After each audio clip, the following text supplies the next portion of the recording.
Levítico capítulo 13. Estamos en las leyes de la inmundicia ceremonial y cómo quitar esa inmundicia, la purificación.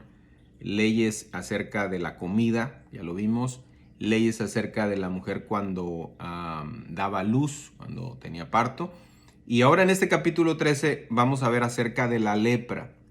De hecho son 13 y 14, ¿sí? Y el 15 habla también sobre la pureza. Entonces, entre el capítulo 13 y 14 son los dos que hablan de la lepra. Este capítulo 13 es muy extenso en cuanto a el diagnóstico, en cuanto a la inspección que hacían los sacerdotes. Los sacerdotes eran los que participaban directamente, repito, en examinar a una persona, en diagnosticar si era lepra o no era lepra, y además eran los que daban las instrucciones que se tenía que hacer. La lepra era una enfermedad incurable en aquellos tiempos y era una plaga que podía acabar al pueblo de Israel. Podía acabarlo, podía quitarles las fuerzas, pudiera borrarlos del mapa. Así que Dios, en su hermosa sabiduría, presenta una solución a este tipo de enfermedad. De hecho, todas las leyes que vemos aquí, sanitarias y ceremoniales, pues tienen como trasfondo eso, prevenir enfermedades, que el pueblo de Israel pudiera separarse de otros pueblos, no comer las cosas que ellos comían, porque Dios quería preservar a este pueblo, ya que de ahí iba a venir el Salvador, nuestro Señor Jesucristo. Bueno, del versículo 1 al 8 se nos habla del método que los sacerdotes tenían para examinar al leproso, ¿no? Era deber de los sacerdotes mirar estas áreas de potencialmente enfermos. En ese sentido, los sacerdotes servían como funcionarios de salud pública y diagnosticaban la enfermedad a partir de criterios definidos con cuidado, no por una intuición o adivinación. De hecho, todas estas leyes el pueblo las tenía a la mano. Ellos también podían saber si el sacerdote estaba aplicando bien la ley, ¿no? Del versículo 9 al 11 habla de examinar o el examen de llagas tumorosas, ¿sí? Ahí empezaba a ver si esta era lepra o no.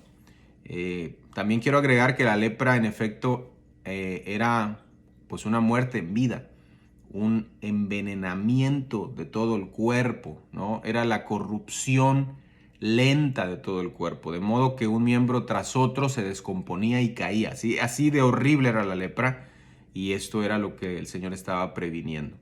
De los versículos 12 al 17 hay una descripción del examen de un brote en todo el cuerpo.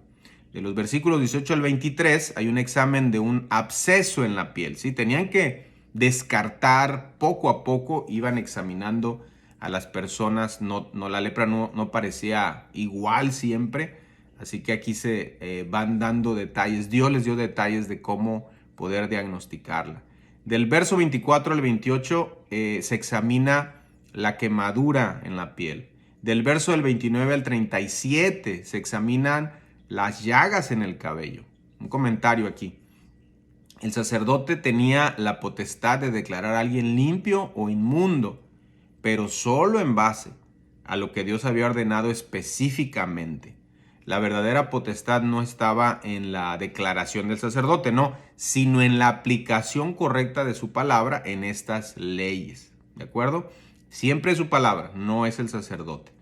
Versos 38 y 39, ahí se narra la examinación de manchas blancas en la piel. Del verso 40 al 44, ahí se narra el examen de la piel asociada con la pérdida de cabello. Si se estaba cayendo el cabello, también se examinaba porque quizás era lepra o alguna enfermedad contagiosa. Del versículo 45 al 46 se narra el resultado de ya la lepra, o el decir que la persona era leprosa. Y el leproso, en quien hubiera llaga, dice el texto, llevará vestidos rasgados. Esa era la manera, el resultado al final, lo que tenían que hacer los leprosos. Llevaban vestidos rasgados, y dice el texto, y su cabeza descubierta, y embosado pregonará, inmundo, inmundo. O sea, donde iban caminando tenían que gritar, inmundo, inmundo. Todo el tiempo que la llaga estuviera en él será inmundo. Estaba impuro y habitará solo fuera del campamento, será su morada. Esa expresión de habitar solo se llevó al extremo en los judíos, porque realmente podían habitar con otras personas enfermas, podían estar cerca, no tan cerca, pero los judíos los llevaron al extremo de tal manera que los excluyeron completamente de la sociedad. Gracias a Dios que Cristo Jesús vino, y ahora en los evangelios vemos cómo el Señor se acercaba a ellos, los tocaba y hasta los sanaba, porque esa era la aplicación correcta de la ley. Por último, de los versículos 47 al 59, toda esa parte nos habla de los vestidos contaminados que debían ser destruidos o lavados y conservados. Ahí se da todos los detalles. Si está así, hay que hacer esto, hay que hacer esto. Y si no se le quita, destruyanlos, quémenlos. Pero si sí se le quita, hagan esto y hay que limpiar y conservar. Un último comentario que quiero hacer. La lepra es como el pecado en muchos sentidos. Existen buenas razones por qué los antiguos rabinos consideraban un leproso como alguien que ya había muerto. Escucha esto, la lepra es similar al pecado. ¿En qué? En que comienza como algo insignificante, por eso hay que identificarla rápido, por eso tanto detalle.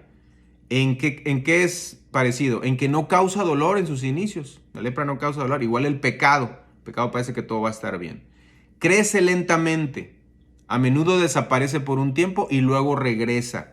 Adormece los sentidos, no se siente nada en el área afectada. Así es el pecado. Causa decaimiento y deformidad y con el tiempo le da a una persona una apariencia repulsiva. Eso es lo que hace la lepra y si ustedes ven, es lo que hace también el pecado.